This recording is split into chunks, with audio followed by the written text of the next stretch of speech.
पड़ोसी मुल्क चीन की विस्तारवादी नीतियों से सिर्फ भारत ही त्रस्त नहीं है, बल्कि जापान भी इसका शिकार है।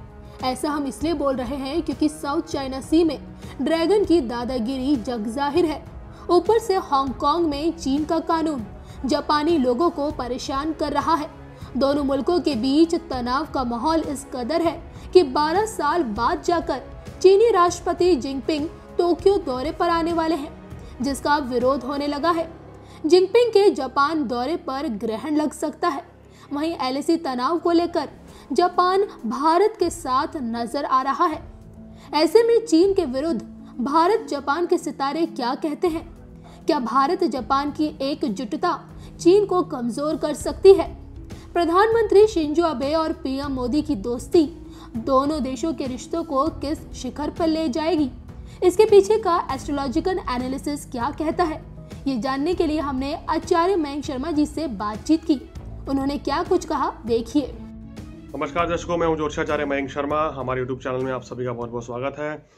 दर्शकों, हम चर्चा करने जा रहे हैं भारत और जापान की कुंडली के बारे में, और भारत और जापान की कुंडलियां या भारत और जापान के रिश्ते कितने अहम और कितने मजबूत होने वाले आने वाले समय में, और ये दोनों मुल्क मिलकर क्या मुश्किलें पैदा कर सकते हैं चाइना के लिए, या चाइना के लिए कितनी बड़ी समस्या आने वाले समय में रहने वाली है। इसके बारे में आज मैं कुछ आपको बताने जा रहा हूं। भारत और जापान का जो ग्रह नक्षत्र कहता है कि इन दोनों देशों के रिश्ते जो हैं हमेशा शुरू से ही मजबूत रहे हैं और आने वाले समय में और भी मजबूत रहने वाले हैं। भारत के प्रधानमंत्री श्री मोदी जी और जापान के जो शिंजो आबे हैं, उनके बीच में बहुत अच्छा तालमेल बना है, बहुत अच्छी दोस्ती है, जिसकी वजह से दोनों देशों के बीच रिश्ते बहुत ही अच्छे रहने वाले हैं। और जापान की कुंडली पर अगर हम नज़र डालें, उनके जो नक्षत्र के अनुसार है, उनकी जो ग्रह कुंडली के हिसाब से हैं, वो भारत के दृष्टिकोण से और मोदी जी के दृष्टिकोण से बहुत ही ज़्यादा शुभ और फलित रह रही है। और अगर जापान की कुंडली पर एक नज़र मारें तो जापान का जो नक्षत्र नज़र आता है वो दर्शकों मीन लगन आता है, और उनके जो शनि की स्थिति है बहुत शुभ है, और बृहस्पति की स्थिति 30 तारीख के बाद से जापान के लिए बहुत ही शुभ हुई है, और ये कहीं ना कहीं जापान के लिए आने वाले उज्जवल भविष्य का संकेत दे रही है। और भारत और जापान की जो कुंडलियां हैं वो बहुत अच्छी मेल खाती हैं, क्योंकि भारत की कुंडली कर्क लगन की है और जापान की कुंडली मीन लगन की आ रही है, जो दोनों की एक दूसरे की मित्रता है। और दोनों देश के जो भारत के प्रधानमंत्री हैं और शिंजो आबे हैं, इनकी भी बहुत आपसी तालमेल बहुत ज़बरदस्त है, जिसकी वजह से भारत को इसका बड़ा फ़ायदा आने वाले समय में मिलने वाला है। तो दोनों देशों की कुंडलियां तो ज़बरदस्त मेल खा रही हैं। अब सवाल ये उठता है कि चीन से त्रस्त जापान का आखिर क्या भारत को साथ मिलेगा? जी हाँ, बिल्कुल। दोनों अध्यक्षों की कुंडली के हिसाब से भी और दोनों देशों की कुंडली के हिसाब से भारत को हमेशा से ही जापान का सहयोग मिला है, और आने वाले समय में भी भारत को जापान का पूर्ण सहयोग मिलता हुआ नजर आ रहा है। जापान भारत की हर तरीके से मदद करेगा, और आप ये भी देखेंगे भारत के द्वारा दिए गए निर्देशों को जापान फॉलो भी करेगा, और आने वाले समय के अंदर जापान जो है अपनी जो पोत है वो भेज सकता है जलमार्ग के जरिए से, यानी कि वहाँ पे सेना की भी गश्त बढ़ा सकता है जापान आने वाले समय में। और सबसे इम्पोर्टेंट चीज़ क्या है कि जापान अपने देश के अंदर जो ग्रह स्थिति बनी हुई है उसके हिसाब से कोई चीन के साथ कोई बड़ी डील रद्द करने की तैयारी में है आने वाले कुछ समय के अंदर, या आने वाले 1 महीने के अंदर अंदर ही आपको दिख जाएगा, और कोई बड़ी डील रद्द हो जाएगी। और जापान अपने यहाँ भी चाइनीज़ ऐप्स को बैन करने जा रहा है। कोई बहुत बड़े सौदे को भी जापान रद्द करेगा चाइना के साथ। तो भारत और चाइना के रिश्ते जो बहुत तल्खी हो जा रहे हैं, ऐसे ही भारत और जापान के रिश्ते बहुत मजबूत होने जा रहे हैं, और ये दोनों देश मिलकर चाइना के लिए एक और तरफ से बड़ी मुसीबत खड़ी करेंगे आने वाले समय में। तो चाइना को और मुसीबतों का सामना जापान की तरफ से भी करना पड़ेगा आने वाले समय में। भारत और जापान से जुड़ी जिस सीक्रेट डील की बातें सामने आ रही हैं, खबरें सामने आ रही हैं कि दोनों देश कोई सीक्रेट डील करने जा रहे हैं, क्या वो चीन के लिए बड़ी खतरनाक साबित होने वाली है, बड़ी घातक साबित होने वाली है? देखिए, ये दोनों देश कुछ ऐसी डील करेंगे, डिफेंस डील करने जा रहे हैं, ये दोनों देशों के लिए तो बहुत अच्छा ही रहेगा।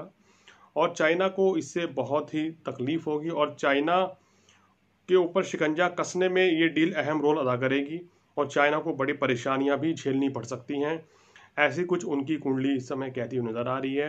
यानी चाइना के पड़ोसी मुल्क से भी संबंध खटास में पड़ते हुए नज़र आ रहे हैं और चाइना जो खुद ही परेशानियों से घिरा हुआ है इस समय, और जो उसके जिनसे उनकी शत्रुता है, जिन पड़ोसी देशों के साथ उनका मतभेद है, इस समय चाइना की गलती की वजह से उन देशों के साथ संबंध और ख़राब होते हुए नज़र आ रहे हैं। तो जापान के साथ जो है संबंधों में मिठास की जगह और खटास पड़ती हुई नज़र आ रही है। अब बात करते हैं मोदी जी और शिंजो एबे की गहरी दोस्ती के चलते भविष्य में क्या भारत जापान के रिश्तों में कितनी मजबूती रहने वाली है। देखिए, भारत जापान टेक्नोलॉजी के मामले में कोई नई डील करने वाले हैं। जापान से आयात जो है बढ़ाया जाएगा हिंदुस्तान में आने वाले समय में, आप ये भी देखेंगे। और जापान के साथ कोई बड़ी बिजनेस डील भी होती हुई नज़र आ रही है। डिफेंस के साथ साथ बिजनेस डील भी होगी और जापानी कंपनियां कहीं मेरे को लग रहा है कि आने वाले समय में भारत के अंदर बहुत अच्छा निवेश करेंगी। ये भी कुछ चीज़ें नज़र आ रही हैं। तो इसका मतलब दर्शकों ये है कि दोनों देशों की कुंडली के हिसाब से शनि और बृहस्पति की स्थिति बहुत शुभ है और ये स्थिति भारत और जापान के रिश्तों में मजबूती लाएगी और चाइना को बड़ी मुसीबत, बड़ी परेशानी में भी डालने के लिए मजबूर करेगी और चाइना के लिए बड़ा ही तनावपूर्ण समय जो है आने वाला रहने वाला है। भारत और जापान, जैसे मैंने बोला है कि आने वाले समय में कुछ और डील करने जा रहे हैं और चाइना की मुसीबतों में और इजाफा करेंगे और जापान पूरी तरीके से भारत का सहयोगी बनेगा, भारत को पूर्ण सहयोग देगा, हर तरीके से मदद करने के लिए भारत के सामने अग्रसर रहेगा।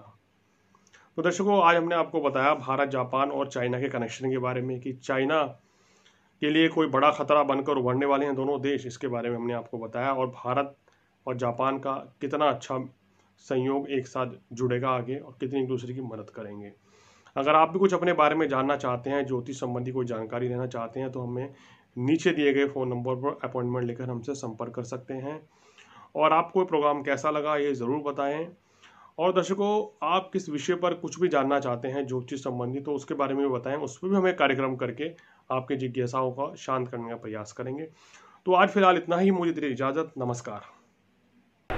भारत माता की जय, भारत माता की जय, भारत माता की जय। साथियों, आपका ये हौसला, आपका शौर्य और मां भारती के मान सम्मान की रक्षा के लिए आपका समर्पण अतुलनीय है। आपकी जीवटता भी दुनिया में किसी से भी कम नहीं है। जिन कठिन परिस्थितियों में, जिस ऊंचाई पर आप मां भारती की ढाल बन करके उसकी रक्षा करते हैं, उसकी सेवा करते हैं, उसका मुकाबला पूरे विश्व में कोई नहीं कर सकता है। आपका साहस उस ऊंचाई से भी ऊंचा है जहां आप तैनात हैं। आपका निश्चय उस घाटी से भी सख्त है जिसको रोज आप अपने कदमों से नापते हैं। आपकी भुजाएं उन चट्टानों जैसी मजबूत है जो आपके इर्द गिर्द खड़ी है। आपकी इच्छा शक्ति आसपास के पर्वतों जितनी अटल है। आज आपके बीच आकर मैं इसे महसूस कर रहा हूं, साक्षात अपनी आंखों से इसे देख रहा हूं। साथियों, जब देश की रक्षा आपके हाथों में है, आपके मजबूत इरादों में है, तो एक अटूट विश्वास है। सिर्फ मुझे नहीं, पूरे देश को अटूट विश्वास है और देश निश्चिंत भी है।